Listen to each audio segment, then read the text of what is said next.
Saya mendapatkan pertanyaan yang sangat menarik dari viewers video ini ya, bahwa Prof. Tirta, bagaimana cara mendapatkan fenomena atau mengetahui fenomena di sekitar kita tanpa kita harus turun lapangan langsung? Apa jawabannya? Simak terus sampai akhir.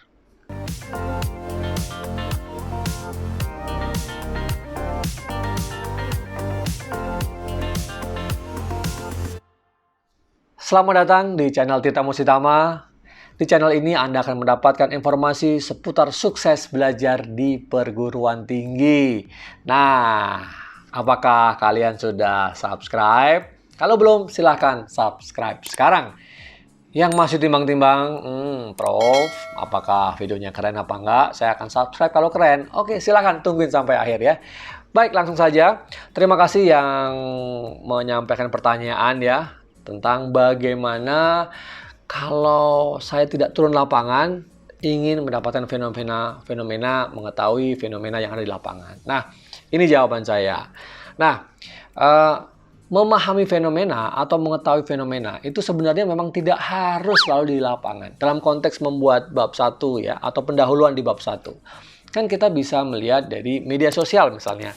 Tentu media sosial yang terpercaya. Ya kan? Ya, sumber-sumber kantor berita yang terpercaya ya. Misalnya kalau kita sebut kantor berita apakah Indonesia, kantor berita resmi Amerika, kantor berita misalnya negara-negara Eropa ya, Australia dan lain sebagainya. Nah, kalau Anda ini topiknya tentang nasional ataupun lokal, ya kita tentu bisa lihat media massa ya. Media massa banyak sekali media-media yang memang terpercaya gitu ya. Nah, media massa itu biasanya terkait dengan dia dulu punya penerbitan ya, yang surat kabar cetak atau majalah yang sudah lama sekali gitu ya, punya sejarah yang panjang. Nah, silahkan itu Anda bisa cari di situ ya. Dan kadang-kadang tidak hanya di websitenya ya, tapi juga di media sosial yang berupa ada punya Instagramnya, bahkan punya TikToknya gitu ya. Itu silahkan juga gitu dicari. Nah, dari Instagram itu biasanya mereka akan memforward ya atau memberikan link itu full websitenya gitu ya, atau beritanya di link di bio ya, di bio itu ya. Nah, itu silahkan di deskripsinya media sosial itu. Anda cari itu. Nah, dari melihat hal tersebut ya, dengan Anda membandingkan beberapa media, ya Anda saring ya berita-beritanya. Biasanya kalau fenomena itu lagi hits betul, lagi populer gitu ya, itu di banyak media itu muncul ya, atau lagi trending ya, istilahnya lagi trending gitu ya. Nah, itu baik di media massa yang tadi media sosialnya ataupun di websitenya ya. Nah, kadang juga kita dapatkan ya forward dari media sosial kita ya, di WhatsApp kah gitu ya, atau link-link di Telegram dan lain-lain gitu ya. Itu bisa menjadi cara. Nah, yang kedua adalah berdiskusi dengan teman ya, kolega juga gitu ya, atau dengan kakak kelas gitu ya, atau dengan dosen juga ya. Intinya berdiskusi lah dengan pihak lain. Itu juga bisa diskusi melalui tadi memanfaatkan media sosial tadi ya, WhatsApp, Telegram ya, atau mungkin DM ya, di DM aja di Instagramnya gitu, ngobrol tentang ini, saya kok lihat ada fenomena seperti ini ya. Kalau misalnya tuh orang itu ya, bapak itu atau ibu itu mengetahui gitu ya, kamu lihat kayaknya memahami banget gitu, atau pas fenomena itu terjadi, itu beliau-beliau itu ada di sana. Misalnya gitu ya. Nah, kalau para dosen biasanya kita pilih karena beliau-beliau ini memiliki kapasitas keilmuannya gitu ya. Kapasitas keilmuannya, sehingga dengan background pengetahuannya, pengalamannya, beliau ini bisa menyampaikan pandangan ya, terhadap fenomena yang terjadi gitu. Nah, ini menjadi penting ya.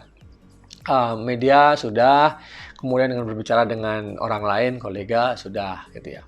Yang ketiga adalah mencoba melihat atau membaca dari artikel-artikel jurnal ya, ataupun buku.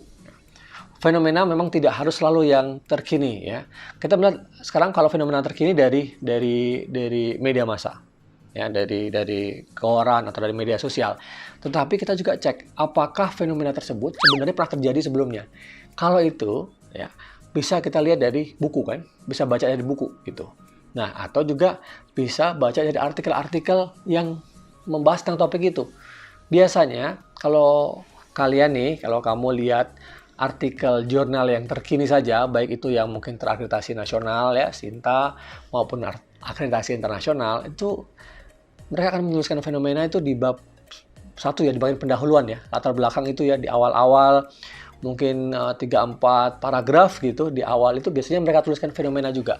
Nah, kamu bisa menyitir situ tuh, kamu bisa mengutip di situ juga gitu ya. Nah, jadi ini ada salah satu beberapa cara ya untuk mendapatkan memahami fenomena. Nah, memang ya saya tidak menyarankan juga fenomena itu harus diketahui dengan kita terjun langsung. Kenapa? Karena kan kejadian fenomena itu kan bisa saja jauh dari tempat kita berada. Ya, tempat kita tinggal, tempat kita kuliah, sekolah, kan jauh bisa jadi ya. Kalau misalnya kita tertarik dengan terjadi fenomena yang di misalnya ya di Amerika gitu ya, atau di Inggris, di Papua, atau di Kalimantan, di Sumatera, Sulawesi, ya, Bali dan lain-lain. Nah, sedangkan kita tinggal misalnya di Pulau Jawa gitu ya. Nah, itu kan sulit. Atau sebaliknya lah. Ya. Jadi kita tidak harus selalu berada di situ gitu sebenarnya ya. Nah, ini menjadi hal yang penting. Jangan sampai salah kaprah ya, jangan salah terima, salah memahami bahwa untuk mengetahui fenomena itu harus langsung turun gitu. Ini tahap yang pertama ya, tahap ketika kita menyusun proposal penelitian atau pendahuluan di bab-bab pertama dari skripsi atau penelitian Anda. Nah, tetapi apa yang saya sarankan ketika memahami fenomena itu harus turun, sebaiknya turun lapangan adalah ketika dalam pencarian data. Ya, tentu kita harus lihat juga kondisinya memungkinkan apa tidak. Selain tadi saya bilang jarak dan waktu, juga apakah fenomena yang kita teliti itu misalnya membahayakan kita apa enggak, atau memang di sana suasananya sedang enggak mungkin kalau kita datang. Misalnya sedang ada konflik ya di masyarakat tertentu atau ada perang gitu ya, nggak mungkin dong kita datang ke sana gitu ya. Namanya juga perang, konflik bisa juga membahayakan diri kita sendiri gitu ya.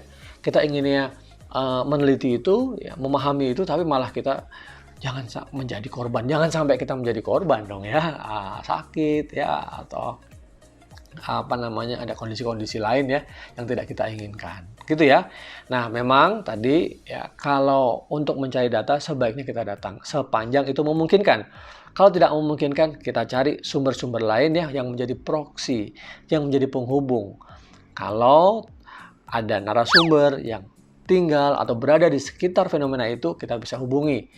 Apakah dengan tadi telepon, email, ya mungkin video call dan lain-lain.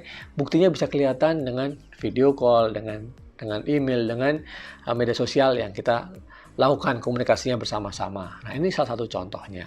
Gitu ya. Semoga menjawab dari pertanyaan kalian tadi. Senang banget ya saya bisa interaktif.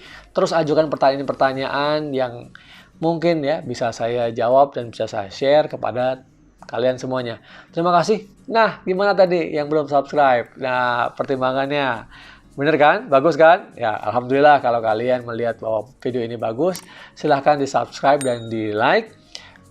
Dan juga jangan lupa menonton video-video saya yang lain dan juga video saya berikutnya. Sampai ketemu lagi. Kalau ada punya pertanyaan, silahkan tuliskan di kolom komentar. Terima kasih banyak. Sukses para pejuang skripsi. Sukses mahasiswa Indonesia.